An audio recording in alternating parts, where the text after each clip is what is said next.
이 목사님들이 농담처럼 하시는 말씀이 있습니다. 신학교 들어갈 때는 신앙인으로 들어갔는데 신학교 졸업할 때는 신학인이 되어 나왔더라. 농담으로 하는 이야기인데 우리가 신학교 들어가면 정말 하나님이 원하시는 종이 되겠습니다. 이렇게 믿음 가지고 신학교 들어가는데 신학교 졸업하고 나올 때는 믿음 다 까먹어버리고 신앙만 들고 나온다. 그런 우스갯소리를 우리가 많이 하게 됩니다. 그 초심을 잃지 말라는 의미에서 하는 말이겠죠. 우리 장로님들도 마찬가지예요. 정말 장로 안수 받을 때에는 정말 이 교회의 이제 대표자로서 교회를 섬기고 성도들을 돌보고 또 목사님의 식주인 역할을 하면서 렘넌트를 키우고 선교하겠습니다.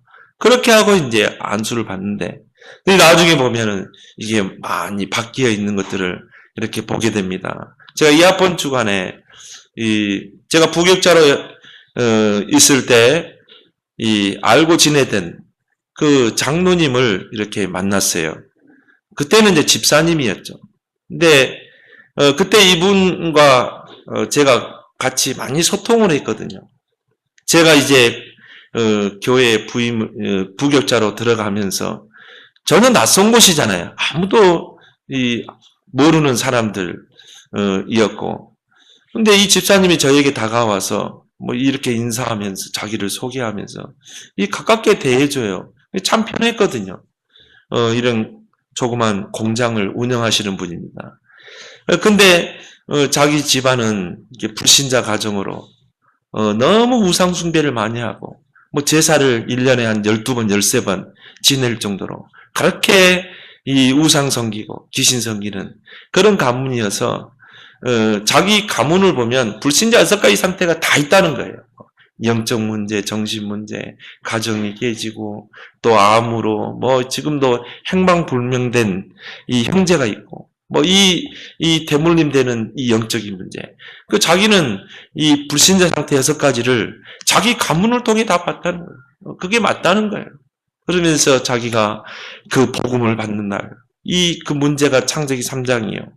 하나님을 떠나 죄와 사단에게 붙잡혀서 우리 가문이 우상 숭배하고 마귀에게 종노를 해서 이 저주 재앙이 임한 거 아니냐. 이 그리스도 하나 몰라서 자기가 이 그리스도의 복음을 깨닫고 3일 밤낮으로 그랬대요. 야, 그리스도 하나 몰랐구나. 사탄의 권세를 깨뜨린 왕, 우리를 죄와 저주 사망의 법에서 해방시킨 제사장, 하나님 만나는 길 대신 선지자, 이거 하나 몰랐구나. 3일 밤낮을 울면서요. 하나님, 이제 내가 복음을 위해 살겠습니다. 이 복음 가지고 내가 우리 가문 가정 살려내겠습니다. 그 자리에서 무릎 꿇고요. 근데요, 대체나 이분을 통해서 가정이 다 살아났어요. 다 복음 속으로 들어오게 된 것입니다. 그러면서 이제 내가 복음을 위해 살고 내가 이 복음 가지고 교회 섬기고 내가 헌신하겠습니다. 얕은 이분은 열심히 교회에 헌신하는 분이었어요. 목사님의 오른팔의 역할을 했습니다. 교회 재정을 맡고 그래서 제가 새벽 기도 이렇게 갈 때 차량 운행할 때요. 같이 이분과 대화도 나누고 이게 참 은혜를 많이 받았거든요. 전도사인 제가 은혜를 받았어요. 이분이 자기 가정을 이야기하면서 살아오면서 복음 없이 살아오면서 겪었던 이야기, 그 그리스도를 만난 후에 자기가 받은 응답, 이게 보름이구나. 제가 은혜를 많이 이렇게 전도사 때 받았거든요. 그리고 제가 이제 교회를 사임하고 이제 목회를 시작하게 된 것입니다. 오랜 기간이 지났죠. 근데 핵심에서 만났다니까요. 너무 반가운 거 있죠. 그래서 막 서로 껴안고요. 집사님 어떻게 사셨냐고, 목사님 어떻게 사셨냐고.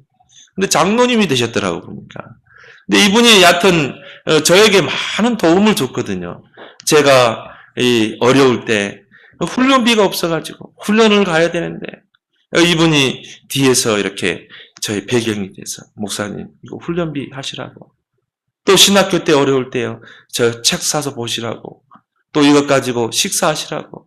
그리고 저를 많이 이렇게 챙겨주셨어요. 그래서 제가 그 교회를 나오면서도 늘 목회하면서 그분이 늘 생각나는 거예요.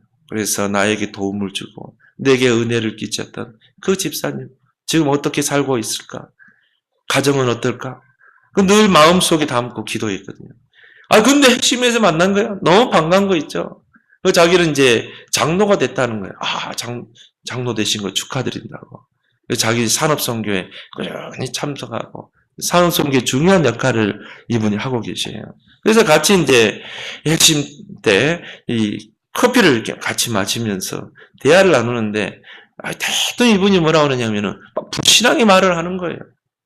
자기 교회에 대한 불신앙, 목사님에 대한 그런 불신앙, 목사님은 어떻고 저쩌고 하면서요. 그러면서 또 뭐라 그러냐면은 목사님들이 산업선교에 참여 안 한다는 거예요. 그래서 산업선교에 참여해가지고 이 흐름을 같이 타고 가야 되는데. 근데 이분을 딱 보면서 눈빛이 달라 있는 거 있죠. 이분은 불신앙에 속고 있구나. 이분이 복음이 변질됐구나. 복음 아닌 다른 것이 들어가 있구나. 물론 저도 산업선교에 참여하고 싶어요. 근데 저는 이제 이게 없어가지고 제가 못 갔거든요. 솔직히. 그러니 저는 영상으로 이렇게 보잖아요. 근데 이런 이야기를, 근데 거기 교육관에 목사님들이 다 어려운 목사님들이거든요. 참여 못하고 거기서 보고 있거든요. 근데 이런 이야기를 쭉 하는 걸 보면서, 이분이 이 복음의 초심을 잃었구나. 그래서 계속 불신앙의 이야기를 하는데 그냥 들어줬어요. 그래서 마음에 기도가 생기더라고요. 하나님, 이분이 그 복음의 순수와 그 복음 앞에서는 그 순수한 중직자로 서게 해달라고 그런 기도를 이렇게 하게 됐습니다. 초심이란 말은 뭡니까? 처음 가졌던 그 순수한 마음, 그 순수한 그 중심, 그 결단, 이걸 보고 우리가 초심이라 이렇게 말하잖아요. 여러분이 처음에 하나님을 만났을 때, 처음에 정말 하나님의 은혜로 구원받았을 때, 여러분이 복음을 깨달았을 때, 그 초심으로 날마다 우리는 돌아가야 될 줄 믿습니다. 저는요, 이 복음의 은혜를 크게 받았거든요. 그리스도 신학교 때 들었습니다. 근데 제가 정말 이 복음을 들은 거예요. 얼마나 감사한지 몰라요. 저는 이 그리스도를 깨닫고 나면서 모든 걸 다 버렸거든요. 나는 오직 복음을 위해 살 것이다. 나는 복음만 말할 것이다. 하나님, 나는 이 지구상에서 그리스도를 가장 많이 알고 나는 이 지구상에서 그리스도를 가장 많이 말하는 목사가 되게 주옵소서. 내가 복음을 깨달은 전도사 때 내가 하나님께 무릎 꿇고 했던 고백이거든요. 그래서 제가 목사가 되고 지금까지 왔지만 나를 돌이켜봐요. 내가 오직 그리스도만 말했는가? 나는 오직 복음만 말했는가? 우리 어떤 렘넌트가 그러더라고요. 우리 목사님은 오직 그리스도만 말한다고. 레퍼토리를 끼고 있는 거야. 또 창세기 3장, 또 불신자장 때, 또 그리스도, 신자의 축복. 저는 하나님 앞에서 그런 고백을 합니다. 내가 저 무덤에 갈 때까지 하나님, 나는 그리스도만 말하게 주옵소서. 왜냐하면요, 이 땅의 모든 사람들이 그리스도가 필요하거든요. 그리스도 몰라서 죽거든요. 그리스도 몰라서 영적으로 시달리는 거예요. 그래서 나는 그리스도만 말할 것이다. 내 설교가 어떻고 저떻고 나는 그래도 그리스도만 말할 것이다. 그 초심을 잃지 않게 주옵소서. 그래서 한 소주 광고에 처음처럼이라는 그 말이 있더라고요. 그래서 참 소주 광고에 처음처럼 있는데 참 좋은 말이다. 그래, 우리가 처음으로 돌아가야 되겠다. 복음을 처음에 접했을 때 그 순수한 마음으로, 그 초심으로 우리는 돌아가야 되겠다. 그런데요, 그렇게 결단하고 다짐하지만 시간이 지나면 자꾸 변질되는 거 있죠. 그 오직 복음, 오직 순수 복음이 돼야 되는데 자꾸 다른 게 들어오게 되고요. 동기가 들어오게 되고 바람이 들어가게 되고 들뜬 신앙이 되게 되고, 그래서 우리는 거기에 주의해야 될 줄 믿습니다. 히브리서 13장 8절에 예수 그리스도는 어제나 오늘이나 영원토록 동일하시니라. 복음은 어제나 오늘이나 영원토록 동일해요. 아담 때에도 인생의 근본 문제는 창세기 3장. 해답은 그리스도. 다윗 시대에도 인생의 근본 문제는 창세기 3장. 그 문제 해답은 그리스도. 지금도 오늘 우리가 예배드리는 이 자리에서도 인생의 근본 문제는 창세기 3장. 그 문제 해답은 그리스도. 동일해요. 영원까지 변치 않는 줄 믿습니다. 근데 나에게 있는 복음이 변질되는 거예요. 내게 들어와 있는 이 복음이 점점 변질되어 가는 것이. 오직 복음, 순수 복음이 섞인 복음으로, 뭔가 동기 있는 복음으로, 변질된 복음으로 자꾸 바뀌어가는 거예요. 오늘 그 인물이 바로 야곱입니다. 야곱은요, 태중에서부터 하나님의 택정함을 받은 자예요. 태중에서부터 하나님의 계획 속에 있는 자라요. 얼마나 큰 은혜입니까? 여러분은 창세 전부터 하나님이 여러분을 택정한 줄 믿습니다. 태중에서부터 하나님은 여러분을 택했어요. 그리고 때가 되면 이 그리스도의 복음을 깨닫고 이 자리에 앉아 있는 줄 믿습니다. 하나님의 계획 속에 있는 자예요. 그 계획은 변치 않습니다. 태중에서부터 택정함을 받았다니.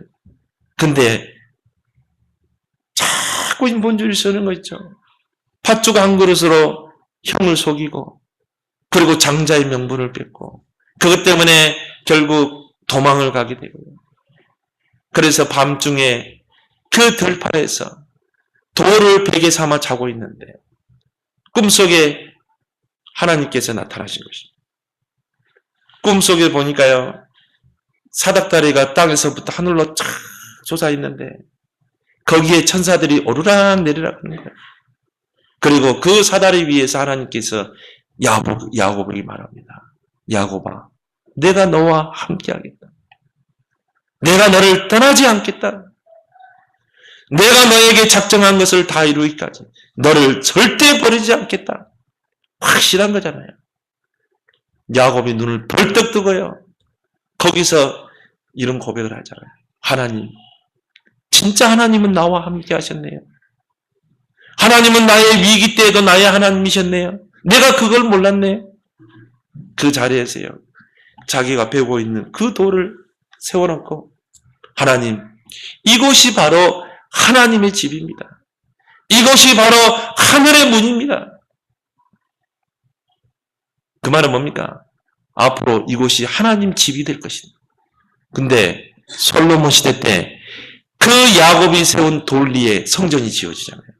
여러분, 신앙 고백이요, 그만큼 중요해요. 다윗이 신앙 고백했던 게 솔로몬을 통해 성전이 지어지잖아요. 하나님의 집, 성전이 지어지잖아요.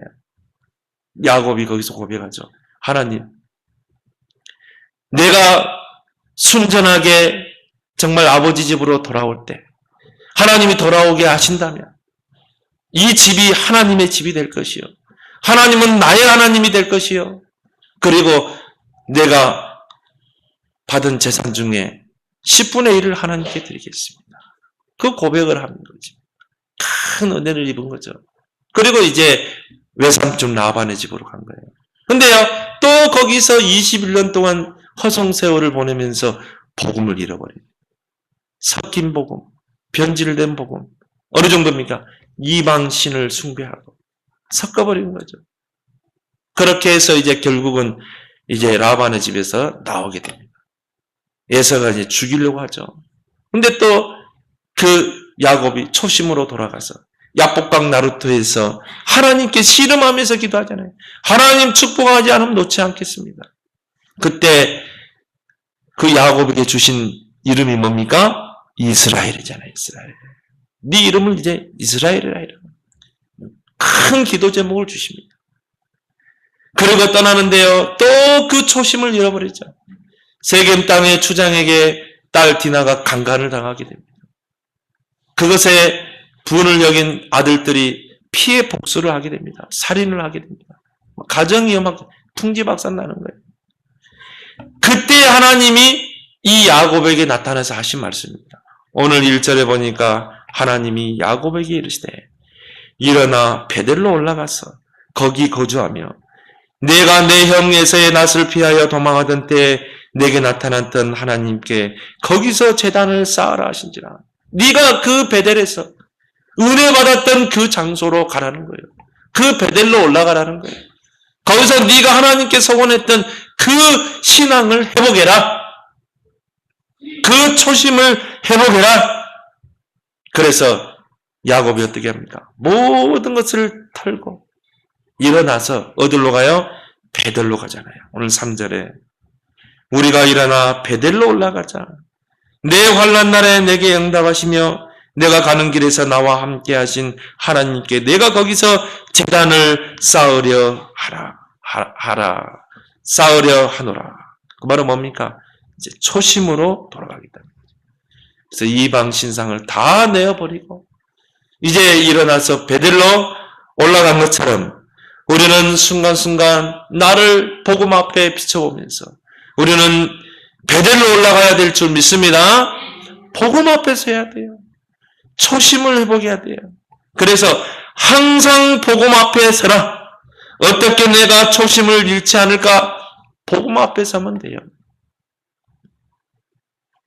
다른 것은 다 변질됩니다. 풀도 마르고 꽃도 시들지만 하나님의 말씀은 영원히 서리라. 하나님의 복음은 영원한 것입니다. 다른 것은 변질되지만 복음은 변질되지 않고 복음은 완전한 줄 믿습니다. 완전한 복음이 내게 와 있다는 거예요. 근데 복음 앞에 서야 할 우리가 엉뚱한 데 서 있기 때문에 자꾸 변질돼 가는 거예요. 창세기 3장 9절에 선악과를 따먹고 범죄한 그 아담이 동산 그늘에 숨잖아요. 동산 수풀에 숨었다니까요. 그때 하나님이 아담에게 찾아오십니다. 아담아, 아담아, 네가 어디에 있느냐? 하나님이 아담이 어디에 숨었는지 몰랐을까요? 다 알고 계시죠? 아담아, 네가 어디 있느냐? 그건 무슨 말입니까? 네 신분이 어떤 신분이냐? 네 위치가 어떤 위치냐? 네가 서 있어야 할 자리가 어디냐? 이걸 질문하는 거예요. 하나님이 우리에게 질문합니다. 아담아, 아담아, 네가 어디 있느냐? 오늘 이 야곱에게 하신 말씀입니다. 네가 지금 어디에 있느냐? 이 하나님께 큰 은혜를 입은 야곱, 그 베델에서 야복강가에서 큰 은혜를 입었던 그 베드로, 이 야곱이 결국 뭡니까? 이 초심을 잃어버린 것입니다. 이 복음을 놓쳐버린 거예요. 그래서 우리 이 목사님들도 보면요, 정말 목사님들이 제일 약한 부분이 뭡니까? 돈이거든요. 명예거든요. 이게 제일 약한 부분이에요. 어려우니까 목회의 길은 뭡니까? 세상에 그런 모든 것을 다 끊고 오직 영적인 일을 위해서 하는 거잖아요. 그렇죠? 그걸 위해서 하는 거예요. 그러니까 경제적으로 늘 어려울 수밖에 없어요. 그리고 뭡니까? 늘 이 자리, 이게 제일 약한 거예요. 그래서 처음에 시작할 때는 순수하게 시작합니다. 하나님, 세상 것 다 버리고 나는 오직 주님을 위해 살겠습니다. 그리고 목회의 길로 접어서거든요. 그런데요, 이제 어렵고 그러면 이제 자꾸 그런데 초심을 잃어버리는 것입니다. 돈 앞에 비굴해지는 거예요. 자리 앞에 비굴해지는 거예요. 저는 그런 것들을 많이 봤어요. 제가 이 노예 일하면서 목사님들 세계에 들어가면서 그걸 봤거든요. 그래서 저는 돈 앞에 비굴해지지 말자. 내가 굶어 죽는다 할지라도 나는 돈 앞에 비굴해지지 않겠다. 난 지금까지 그 초심을 잃지 않고 있습니다. 나는 처음에 우리 교회 개척할 때부터요. 나는 우리 김성희 집사님 재정 딱 맡기면서 교회 월세 내고 교회 운영하는데 다 해라. 목사님과 가정은 어떻게 합니까? 걱정하지 마라. 하나님이 먹이실 것이다. 하나님이 주의 종은 책임질 것이다. 지금까지요, 하나님이 채우셨어요. 지금까지 하나님이 저희 가정 굶주리지 않게 하셨어요. 지금도 변하지 않습니다. 물론 우리가 교회가 부흥될 수 있겠죠. 목회자 가정에 사례비도 있겠죠. 그때에도 나는 변치 말자. 돈 앞에 비그러지지 말고 정말 이 명예 앞에 비그러지지 말자. 초심을 잃지 말자. 근데 이게 마음 같지 않는 거예요. 큰 교회 목사님은 그러지 않았나요? 처음 할 때는 그런 마음을 가지고 했겠죠. 근데 보니까요, 교회가 커지고 뭔가 인기가 올라가면요, 변질되더라 이 말이에요. 목회자도 변질되는데, 목사도 변하는데 평신도들은 오직 하겠느냐? 평신도인 여러분들이요, 초심을 잃지 말기 바랍니다. 항상 우리는 복음 앞에 서야 돼요. 그리스도 앞에 서는 여러분 되길 바랍니다. 하나님이 그 사람을 쓰는 거예요. 왜 하나님이 쓰다가 맙니까? 왜 하나님이 역사하지 않습니까? 변질되기 때문에. 여러분이 비천에 있든지 풍부에 있든지, 여러분이 평신도로 있든지 직분자로 있든지, 우리는 오직 복음 앞에서는 여러분 되기를 예수 그리스도로 축원해야 합니다. 그래서 우리는 복음을 계속 반복하는 거예요. 왜 복음을 반복합니까? 복음 앞에서 해야 하기 때문에. 복음은 반복이 아닙니다. 복음은 강조인 줄 믿습니다. 반복으로 들리면요, 이미 내가 변질된 거예요. 복음이 변질된 거예요. 그래서 예수님이 제자들을 계속 복음 속으로 집어넣은 것입니다. 왜요? 복음 앞에 세워야 하기 때문에. 아무리 맑은 물도요, 고여 있으면 썩게 돼 있어요. 물은 항상 흘러야 돼요. 그래야 계속 맑은 물이 공급되게 돼 있어요. 복음도 마찬가지입니다. 이 그리스도의 복음이 오늘도 새로워야 되고 내일도 새롭게 들려야 돼요. 야, 그래, 그리스도 모든 문제 해결자구나. 아, 정말 나는 복음을 살아야 돼. 이게 새로운 피조물인 줄 믿습니다. 이 사람을 하나님 쓰신다니까요. 그래서 우리는 계속 훈련 속으로 들어가는 것입니다. 우리는 계속 집중 속으로 들어가는 거예요. 왜? 변치 않게 해서. 나를 복음 앞에 세워야 되기 때문에. 우리의 생각도 복음, 모든 게 복음이 돼야 되기 때문에. 요한복음 7장 38절에 나를 믿는 자는 성경의 이름과 같이 그 배에서 생수의 강이 흘러 넘치리라. 우리가 오직 그리스도를 바라고 오직 그리스도를 누리고 증거하면 이 그리스도가 나에게 생수의 강이 됩니다. 내게서 흘러 넘치는 거예요. 그 생수의 강이 흘러 넘치면 어떻게 돼요? 다른 데로 흘러 들어가게 돼 있어요. 나를 만나는 사람에게 이 복음이 증거되고, 우리 렘넌트들에게 이 복음이 증거되고, 우리 남편에게 나를 알고 있는 모든 현장으로 흘러 들어가 살려낼 줄 믿습니다. 근데요, 보이면 썩는다니까요. 이거 흘러 넘치지 않으면 어떻게 되겠어요? 아무리 생수라 할지라도 이 물이 변질되고 오염되고 나중에는 먹지 못하는 마라의 쓴물이 되는 것입니다. 흘러 넘치길 바랍니다. 그리스도로 충만해야 돼요. 그래서 이런 말이 있죠. 거울은 정직하다. 그런 말이 있잖아요. 여러분이 거울 앞에 서면 어떻게 됩니까? 다 비치게 돼 있어요. 내 얼굴에 뭐가 묻었는지, 내 얼굴에 뽀드락지 있는 거 다 보여주는 게 거울이잖아요. 그래서 거울 앞에 서면 정직하게 돼 있어요. 그래서 우리가 이 백설공주와 일곱 난장이 이 동화가 있잖아요. 이 백설공주 집에 이제 이 계모가 온 것입니다. 근데요, 이 계모는 뭐냐면요, 이 왕비는 이 요술 거울이 있어요. 그래서 항상 요술 거울 앞에 질문하죠. 거울아, 거울아, 이 세상에서 누가 제일 예쁘지? 그러니까 왕비님이죠. 그래, 맞아, 내가 가장 예쁘지. 또 자고 나면요, 또 거울 보고, 거울아, 거울아, 이 세상에 누가 제일 예쁘지? 당연히 왕비님이죠.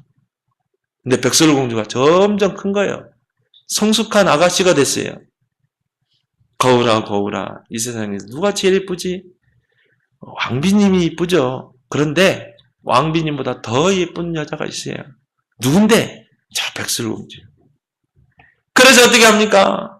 결국은 그 백설공주를 죽이기 위해서 이 독사가를 먹이잖아요. 그런 것처럼 거울 앞에 내가 서게 되면요, 그 거울 앞에 나는 정직한 줄 믿습니다. 우리는 순간순간 복음의 거울 앞에 나 자신을 비춰봐야 돼. 정말 내가 복음이 맞는가? 나는 정말 복음을 위해 살고 있는가? 나에게 이 복음은 완전한가? 충분하고 모든 것이 맞는가? 나는 이 그리스도의 복음에는 배설물로 다 버렸는가? 우리는 나 자신을 날마다 이 거울 앞에 비춰봐야 될 줄 믿습니다. 그래서 우리는요, 다시 복음 속으로 우리의 이 낮아진 이 일으킨 무릎을 일으켜 세워서 또 복음 앞에 서야 되고 복음 속으로 들어가야 될 줄 믿습니다. 이 사람을 쓰신다니까요. 두 번째, 어떻게 우리가 초심으로 돌아갈 수 있는가? 제자 정신을 갖길 바랍니다. 제자 정신을 가지고 살아야 돼요. 예수님께서 공생의 기간 동안에 예수님을 찾아오는 많은 무리들에게 하나님 나라의 복음을 전파하셨어요. 근데 그들의 수준에 맞게 기적을 행하면서 이 복음을 전파하셨어요. 병든 자를 치료하고 중풍병자를 낫게 하고 소경의 눈을 뜨게 하면서 또 오병이의 기적을 베풀어서 먹이면서 그들에게 그들의 수준에 맞게 하나님 나라의 복음을 전파하신 것입니다. 근데 제자들은 달랐어요. 제자들에게는요, 제자 정신을 심은 것입니다. 제자들에게는 다른 말씀을 하셨죠. 너희가 나를 따라오거든 십자가를 져야 될 것이다. 십자가를 각오해야 될 것이다. 제자들에게는 변치 않는 이 복음 정신, 제자 정신을 심으신 것입니다. 왜 그렇습니까? 예수님 이유를 감안해서 예수님이 부활하고 승천한 후에 이들이 이 복음 가지고 제자 정신을 가지고 많은 무리들을 제자로 삼아야 되거든요. 많은 렘넌트를 키워내야 되거든요. 그래서 예수님이 3년 공생애 동안 제자들에게 제자 정신을 심은 거예요. 너희가 나를 따라오느냐? 자기를 부인해야 될 것이다. 십자가를 져야 될 것이다. 자기를 낮춘 자는 높아질 것이다. 여러분이 이 제자 정신으로 살길 바랍니다. 그래서 예수님이 무리들 앞에 세워 오병이의 기적을 베풀었다니까요. 근데 12광주리가 남은 거예요. 제자들이 말합니다. 예수님, 그 12광주리 안 가져갔는데요. 예수님이 그 제자들의 뭐라고 합니까? 살리는 것은 영이니 육은 무익하니라. 너희들이 그것 12광주리 때문에 신경 쓰고 있느냐 이 말이에요. 제자는 오직 영적인 것에 방향을 맞추고 살아야 될 줄 믿습니다. 그래서 우리는 하나님의 나라와 하나님의 의의 모든 목표를 두고 살아야 돼요. 영적인 일에 순위를 두고 사는 것, 이게 제자인 줄 믿습니다. 그래서 고린도전서 9장 27절에 바울은 나는 날마다 죽노라, 날마다 나를 쳐서 그리스도께 복종케 하려 합니다. 나를 날마다 쳐야 돼요. 제자는요, 나를 십자가에 못 박아야 돼요. 나를 부인해야 돼요. 그리고 우리를 그리스도께 복종케 해야 될 줄 믿습니다. 나를 치지 않으면요, 절대 그리스도께 복종할 수 없어요. 그래서 바울은 나는 날마다 죽노라. 나는 사도 중에 지극히 작은 자로다. 나를 날마다 쳐서 복음 앞에 복종시킨 것입니다. 그래서 절대 제자는 누굽니까? 초심을 잃지 않는 자, 심지가 곧은 자, 변질되지 않는 자, 복음에 생을 거는 자, 절대 제자인 줄 믿습니다. 그래서 이번 주에 우리가 절대 제자에 대해서 말했죠. 절대 제자는요, 항상 배우는 자, 배우고 확실한 일에 거한 자, 그리고 뭡니까? 말씀을 따라가는 자, 말씀의 그 가르침을 항상 받는 자. 우리는 말씀의 가르침을 받아야 돼요. 그리고 뭡니까? 하나님의 절대 계획이라면 생을 거는 자, 목숨을 걸어야 됩니다. 그리고 내 생각, 경험, 고집 내려놓고 성령에 매이는 자, 성령에 붙잡히는 자, 절대 제자의 삶을 살기 바랍니다. 그래서 우리는요, 남이 모르는 이 복음을 가진 자, 남이 하지 않는 전도의 생을 거는 자, 남이 가지 않는 그 좁은 길, 그 제자의 길, 전도자의 길을 걷는 절대 제자의 삶을 살기를 예수 그리스도로 축원합니다. 하나님은 이 절대 제자에게 제자를 붙이는 거예요. 하나님이 영세전부터 감춰진 이 제자를 누구에게 붙이겠어요? 아나니아에게 붙이는 것입니다. 정말 복음으로 준비된 날마다 복음 앞에 선 이 아나니아라는 제자에게 사도 바울을 붙였다는 거예요. 왜 하나님이 다메섹 도상에서 바울을 꺾었습니까? 그 다메섹 그 지방에 아나니아라는 제자가 있었거든요. 그래서 하나님이 다메섹에서 사울을 꺾은 것입니다. 그리고 아나니아라는 제자에게 바울을 붙인 거예요. 근데 이 아나니아가 바울을 놓고요, 하룻밤에 팀사야겠는데 바울의 인생이 다 뒤집어져. 바울이 그 하룻밤 팀사에게 핍박자가 전도자로 바뀌어버렸잖아요. 이게 팀사역이에요. 누가 팀사역하는 따라서 인생이 바뀌는 것입니다. 누가 이 사람에게 복음을 심느냐에 따라서 인생이 바뀌는 거예요. 여러분이 그 절대 제자 되기 바랍니다. 여러분이 절대 제자가 되면 하나님이 제자를 붙이시는 거예요. 그래서 우리는 복음 앞에 서는 자, 제자 정신을 가지고 끝까지 가는 자가 되기를 예수 그리스도로 축원합니다. 세 번째로 세 가지 축복된 사명에 올인하는 자. 이 사람은요, 초심을 잃지 않아요. 그 세 가지 축복된 사명이 뭡니까? 전도, 선교, 렘넌트 운동입니다. 절대적인 사명이죠. 반드시 해야 될 사명이죠. 우리가 생을 걸어야 될 사명입니다. 이거 외에는요, 우리 관심 없어야 돼요. 오직 복음 누리고 전도하고 선교하고 렘넌트 키우는 거, 이 속에 축복과 저주가 있다니까요. 이스라엘 백성이 왜 노예가 됐습니까? 왜 포로가 되고 왜 속국이 됐습니까? 왜 재앙을 만났습니까? 전도, 선교, 렘넌트 운동이 놓쳤다니까요. 그래서 신명기 27장에 보면 모세가 가나안 땅을 목전에 두고 두 산에 올라갑니다. 그리심산과 에벨산에 올라가죠. 이스라엘 12지파를 두 쪽으로 나눕니다. 6지파를 데리고요, 그리심산에 올라가죠. 나머지 6지파를 데리고 에벨산에 올라갑니다. 그리심산에서는요, 축복을 선포하고, 에벨산에 올라가서는 저주를 선포합니다. 너희들이 정말 하나님 말씀을 듣고, 청정하고, 정말 그 하나님의 말씀에 순종하고 그 길을 따라가면, 하나님이 너희를 축복할 것이다. 들어가도 복을 받고 나가도 복을 받고 떡반죽 그릇에 복을 주고 너희들이 하는 모든 일에 하나님 복을 줄 것이다. 그 다음에요, 에벨산에 올라가죠. 너희가 하나님 말씀을 불순종하고 이방의 그 풍습을 따라 살면 너희들에게 하나님의 저주가 임할 것이다. 너희가 하는 일에 모든 일에 하는 저주가 임할 것이다. 전도, 선교, 렘넌트 운동에 축복과 저주가 있는 줄 믿습니다.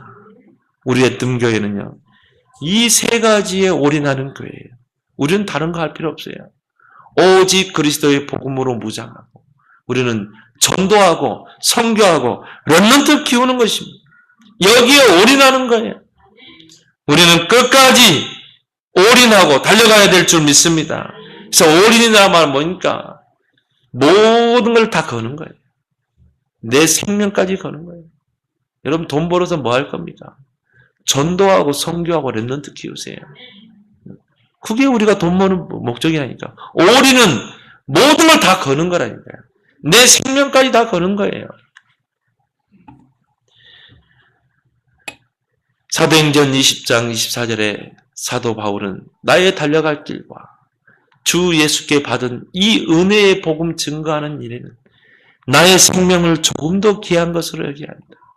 이 복음 전하는 일에 나의 생명을 올인하는 것입니다. 죽어도 괜찮은 거예요.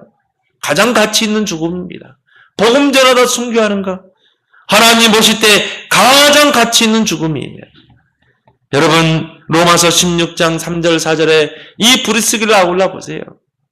이 복음을 위해서, 이 전도를 위해서, 이 전도자를 위해서 모든 걸 다 올인해버리잖아요. 생명까지 올인했잖아요. 돈 벌어서 뭐 했습니까? 선교하는 데 올인했다니까요. 전도자 바울이 선교하는 사역이에요. 모든 걸 올인하는 것입니다. 저는 그 대구의 그 신영균 목사님 보면서 야 그래 진짜 식준이 있더라니. 이분이 보니까 병원을 운영을 해요. 경주에서 병원을 운영하는데 한 층을 ROTC에 기부했다니까요. 그래가지고 그 ROTC 모여서요 랩런트를 키우는 거예요. 그리고 뭐냐 돈 벌어가지고 목사님 선교하는데 완전히 뒷받침하는 것입니다. 그 목사님 이제 제가 이 키르기스탄 갈 때 같이 동행해서 갔거든요. 그럼 뭐라 그러냐면요. 자기가 한 달에 1년에 쓰는 선교비가 1억 5천이에요. 근데 그걸 그분이 다 하는 거예요. 야, 하나님 축복하시는구나. 전도와 선교와 랩런트 운동이 오래다니까요. 하나님이 그 산업을 축복하는 거 있죠. 그러니까 목사님이 마음껏 선교하는 거예요. 파키스탄으로, 중앙아시아로, 저 아프리카로. 얼마나 하나님이 귀하게 보십니까? 지금 전 세계 현장에 복음 가진 전도자를 필요로 하고 있다니까요. 왜 목사님들이 나가야 됩니까? 지금까지 훈련받았잖아요. 지금까지 준비됐잖아요.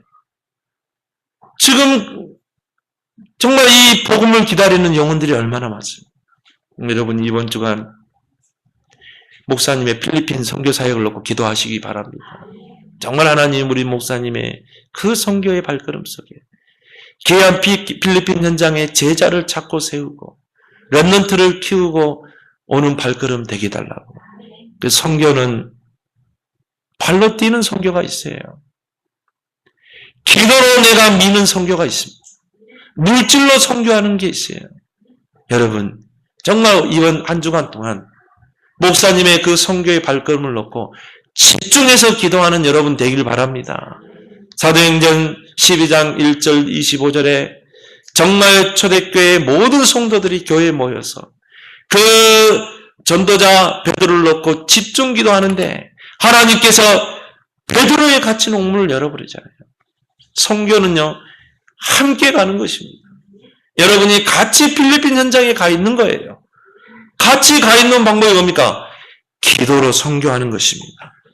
그래서 정말 우리 교회는 다른 거 할 필요 없습니다. 오직 복음으로 무장하고 오직 그리스도의 제자로 세워져서 우리는 전도하고 선교하고 렘넌트 키우는 것에 우리는 올인해야 될 줄 믿습니다. 우리 인생의 사명의 마지막 사명 렘넌트 키우는 것. 왜 하나님의 핍박 가운데 초대교회를 쓰셨습니까? 초대교회는 렘넌트 운동에 올인했거든. 서원운동, 해당운동. 우리 교회 렘넌트들 어제 초신청신 딱 데리고 내가 차를 태우고 가는데요. 참 뿌듯한 거 있죠. 야, 이들이 나중에 정말 커서 요셉처럼 다윗처럼 바울처럼 세워지면 그것만큼 큰 사역이 어디 있겠는가. 근데 내가 좀 어제는요 많이 피곤하더라고요. 내가 이제 운전을 하고 가면서요. 하나님 나는 지금 VIP를 태우고 가는 것입니다. 앞으로 이들 중에 대통령도 나올 것이고 총리도 나올 것이고 세계를 경제로 움직일 렘넌트가 나올 텐데 하나님 내가 지금 그 비서로 지금 비서실장으로 내가 그 운전수로 내가 가는 것입니다. VIP를 태우고 가는 것입니다. 뒤에서 조잘조잘 거렸는데요. 그래도 내가 마음이 막 뿌듯한 거 있죠. 이 렘넌트 세우는 일에 우리는 모든 걸 올인해야 될 줄 믿습니다. 우리 마지막 사명은 뭡니까? 렘넌트 키우는 것. 그래서 이 축복된 세 가지 사명, 정말 전도, 선교, 렘넌트, 이 운동, 이것이 우리의 초심이 되길 바랍니다. 이것 때문에 나는 사는 것이다. 이것 때문에 돈 버는 것이다. 하나님 여러분 산업 축복하지 않겠어요? 여러분에게 내가 다짐하면서 말씀을 드리고 싶어요. 여러분이 정말 복음 가지고 전도, 선교, 렘넌트에 올인해 보세요. 여러분의 산업을 하나님이 축복하시는 줄 믿습니다.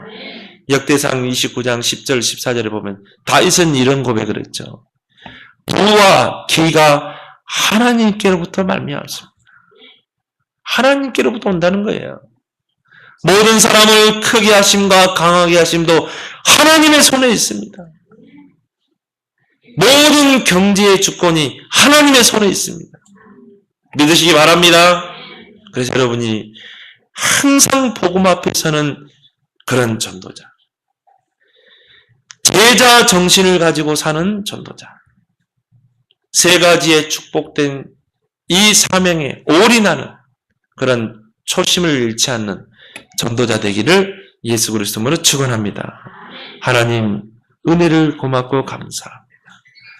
예수 그리스도를 통해 우리를 구원하시고 이 복음 속에 있게 하신 것 감사합니다. 이 땅의 모든 근본 문제가 창세기 3장이요. 그 문제의 유일한 해결책이 그리스도이심을 알게 된 것 감사합니다. 이 초심을 잃지 않게 하시고 항상 복음 앞에 서는 자, 항상 제자 정신을 가지고 제자의 길을 가는 자, 세 가지 축복된 사명에 내 인생을 올인하고 그 초심을 잃지 않고 전도자의 길을 걷는 그런 모든 성도들이 되게 하여 주옵소서.